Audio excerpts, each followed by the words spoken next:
Dear students, today we are going to study about class 7th subject social science geography chapter 4 air topic wind and moisture part 4।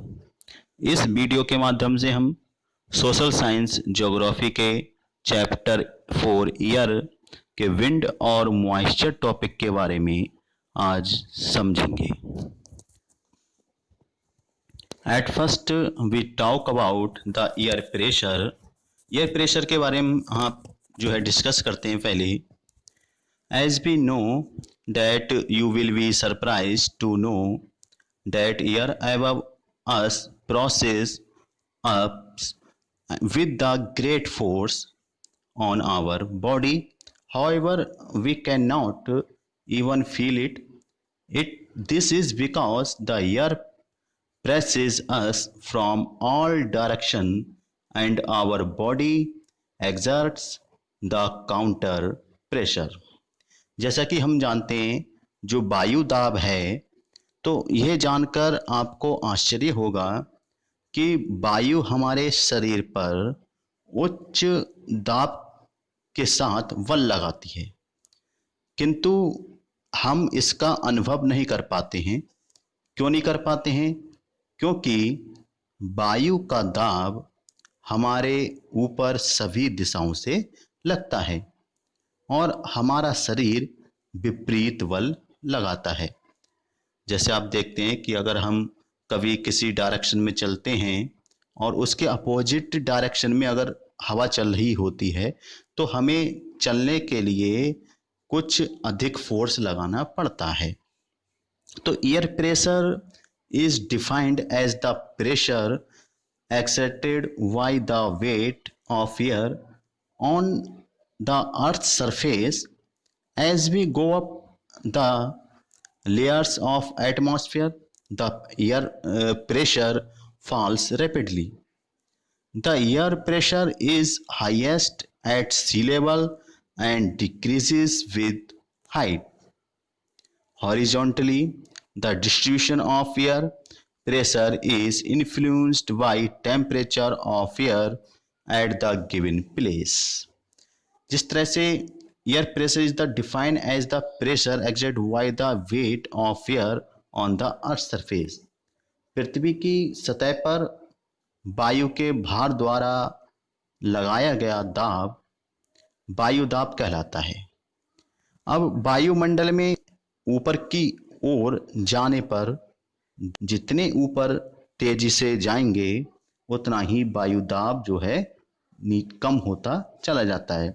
इसी तरह से समुद्र स्तर पर वायु दाब सर्वाधिक अधिक होता है और ऊंचाई पर जाने पर यह घटता जाता है। जिस तरह से हम ऊंचाई पर बढ़ते जाएंगे तो एयर प्रेशर जो है वो घटता जाता है।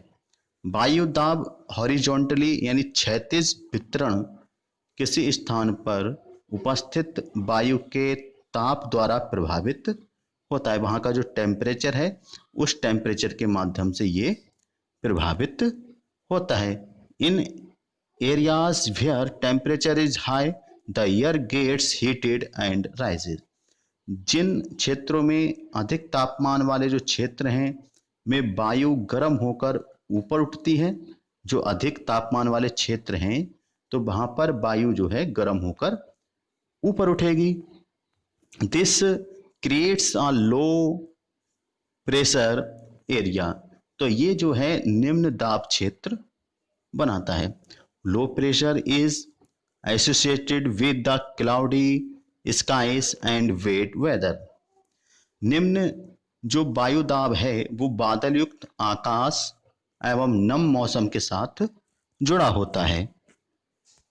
In areas having lower temperature the air is cold. It is the therefore heavy air sinks skins and the creates the high pressure areas. High pressure is associated with clear and the sunny skies. जो तापमान है यानी कम तापमान वाले क्षेत्रों की वायु कैसी होती है, ठंडी होती है। और इसके परिणाम स्वरूप, इसके फलस्वरूप अगर हम, जो वहाँ की वायु है वो हैवी होती है यानी भारी होती है, और जो भारी वायु निम्नजित होकर उच्च दाब क्षेत्र बनाती है। तो उच्च दाब के कारण स्पष्ट एवं स्वच्छ आकाश होता है, यानी उच्च दाब जब अधिक होगा तो हम आसमान को, जो है आकाश को स्वच्छ और स्पष्ट देखते हैं। Air always moves from high pressure area to low pressure area. वायु सदैव उच्च दाब क्षेत्र से निम्न दाब क्षेत्र की ओर गमन करती है। इसी तरह से विंड के बारे में, the movement of air from high pressure area to low pressure areas is called wind. उच्च दाब क्षेत्र में निम्न दाब क्षेत्र की ओर वायु की गति को विंड कहते हैं, यानी पवन कहते हैं।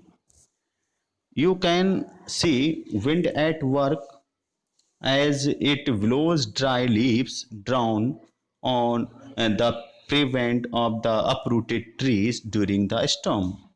Sometimes when the wind blows gently, you can even see it blowing away smoke or fine dust.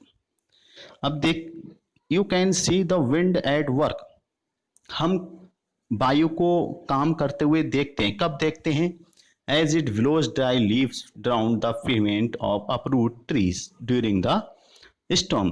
जब तूफान में सड़क पर गिरी हुई पत्तियों को उखाड़ देती है, उड़ाती है, और तूफान के समय बहुत से पेड़ों को उखाड़ देती है, तब हम देखते हैं कि हवा जो है, ये जो पवन है, विंड है, वो कार्य कर रहा है। Sometimes when we wind blows gently you can even see it blowing away smoke और फाइन डस्ट। और कुछ समय हम कभी कभी ये भी देखते हैं कि जब हवा यानी पवन धीरे धीरे बहती है तो आप इसे महीन धूल या धुएं को उड़ाते देख सकते हैं। यानी जब हवा चलती है तो हम ये देखते हैं कि जो धूल डस्ट है, वो डस्ट और जो धुआं है, फॉग है, स्मोक है, वो भी उड़ता हुआ हमें दिखाई देता है। At time wind can be so strong. कभी समय ऐसा होता है कि स्ट्रॉन्ग, बहुत अधिक जो विंड है, पवन है, हवा है, वो बहुत तेज हो जाती है, स्ट्रॉन्ग हो जाती है। That is the difficult to walk against it. और हमें जो है उसके विरुद्ध, उसके विपरीत दिशा में चलना बहुत ही मुश्किल हो जाता है, और हमें अधिक फोर्स चलने के लिए लगाना पड़ता है। You must have experienced it is not the easy to hold an umbrella on the windy day. अब इसके आपने ये भी अनुभव किया होगा कि जब हवा तेज चलती है तो छाता लेकर चलना आसान नहीं होता है। Think of the some other examples when storm winds have created problems for you. इसी तरह से हम बहुत से और भी एग्जाम्पल्स देख सकते हैं जिनको तेज हवा के कारण, जब तेज हवा चलती है तो हमें बहुत सारी समस्याएं होती हैं। तो ऐसी बहुत से एग्जाम्पल हम इसको देख सकते हैं। Winds can be broadly divided into the 3 types. Wind को 3 पार्ट्स में डिवाइड किया गया है। फर्स्ट है permanent wind, second seasonal wind, and third local wind. First we talk about the permanent winds. What is the permanent wind? Permanent wind क्या है, यानी स्थानीय पवनें क्या हैं? The trade winds westerlies and the easterlies are the permanent winds.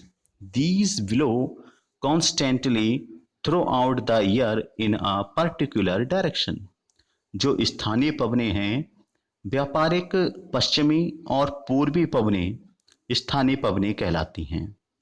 ये वर्ष भर लगातार निश्चित दिशा में चलती रहती हैं।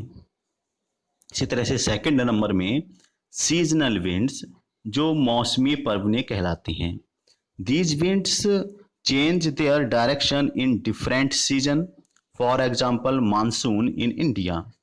ये जो मौसमी पवनें हैं, ये पवनें विभिन्न ऋतुओं में अपनी दिशा बदलती रहती हैं। उदाहरण के लिए भारत में मानसूनी पवनें जो मानसूनी पवनें कहलाती हैं। थर्ड में local winds.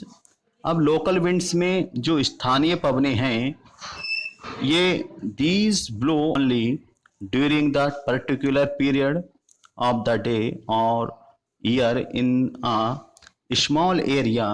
For example, land and sea breeze.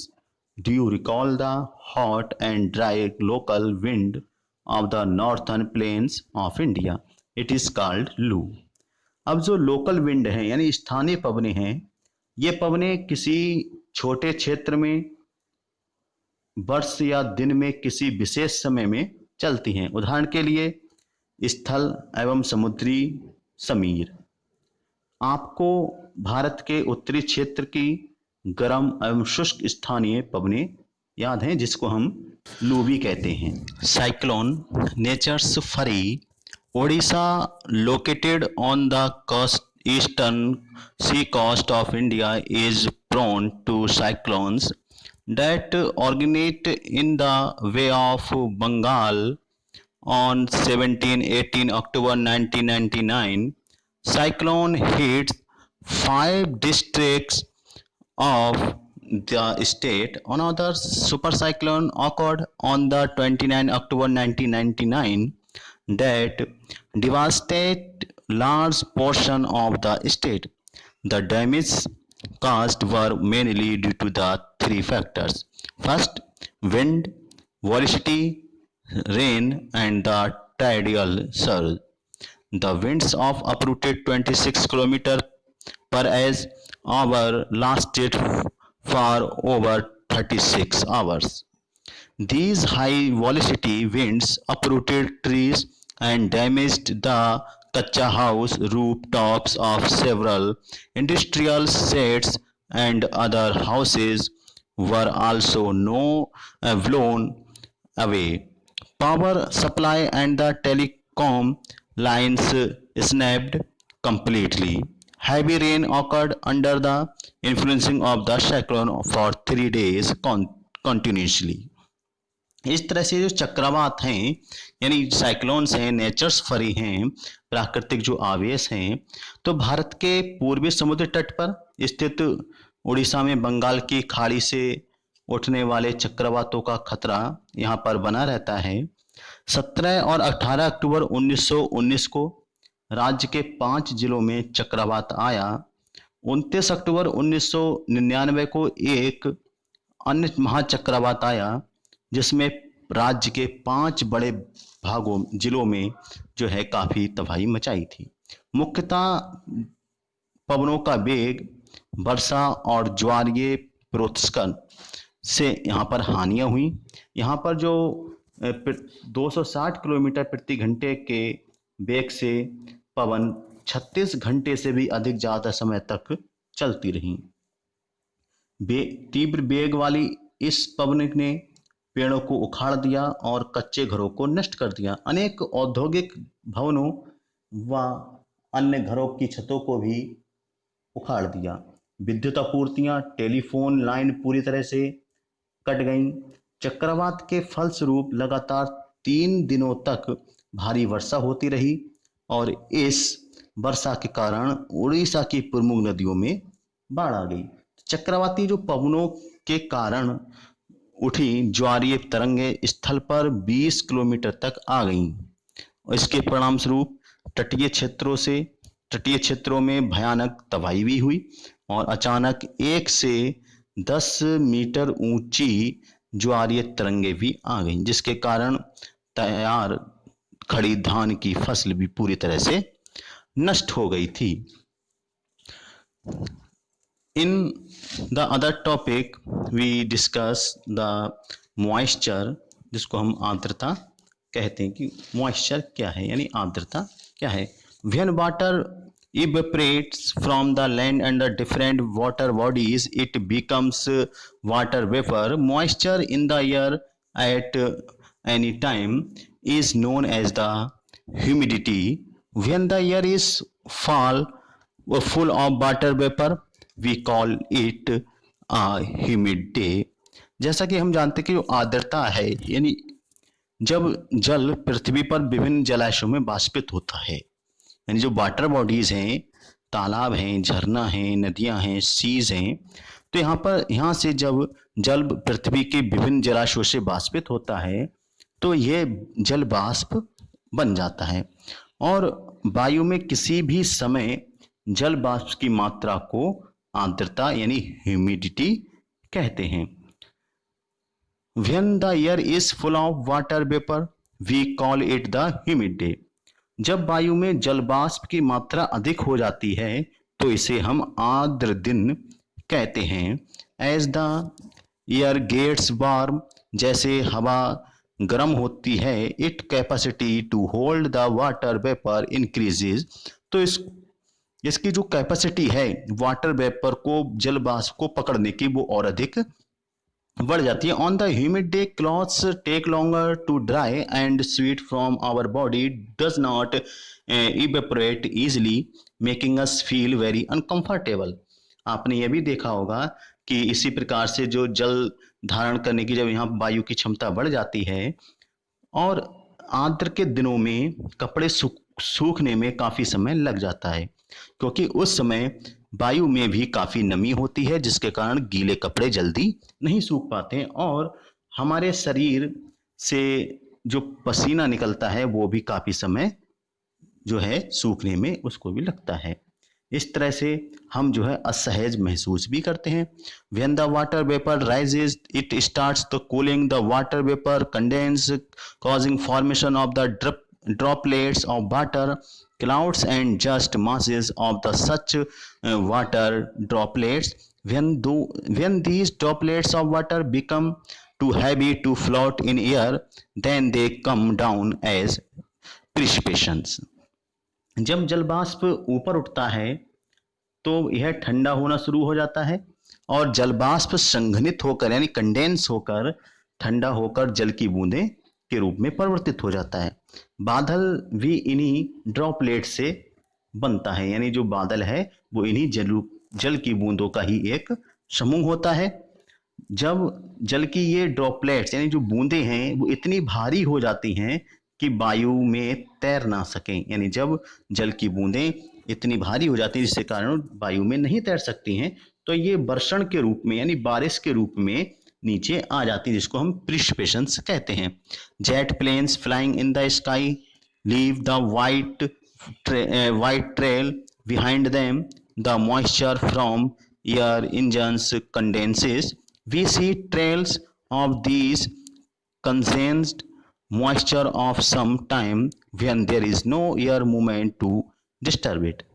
आकाश में अपने जेट हवाई जहाज भी उड़ते हुए देखे हैं तो इनके पीछे आपने देखा होगा कभी कभी जो है पीछे सफेद पथ चिन्ह छोड़ जाते हैं, यानी सफेद धुआं की तरह हमें ऐसे मालूम पड़ता है कोई फॉग है, कुछ धुआं है सफेद। तो इससे इंजन से जो निकलने वाली नमी है वो संघनित हो जाती है। वायु के गतिमान ना होने की स्थिति में ये संघनित नमी कुछ देर तक पथ के रूप में हमें दिखाई देती, एक वाइट यानी सफेद चिन्ह के रूप में हमें दिखाई देती है। प्रिसिपिटेशंस that comes down in the earth in liquid form is called rain। जो वर्षण है जब पृथ्वी पर वो लिक्विड फॉर्म में यानी जल के रूप में पृथ्वी पर आता है तो वो बारिश कहलाती है। पृथ्वी पर जब जल के रूप में गिरने वाला वर्षण क्या कहलाता है? बारिश कहलाता है, यानी वर्षा कहलाती है। Most of the ground water comes from rain water. ज्यादातर जो भौम जल हैं वो वर्षा जल से ही प्राप्त होता है, यानी जो भूमि को जल प्राप्त होता है वो वर्षा जल से ही प्राप्त होता है। Plants help preserve water. और जो प्लांट्स हैं यानी जो पेड़ पौधे हैं वो पानी को प्रिजर्व करने संरक्षित करने में सहायता करते हैं।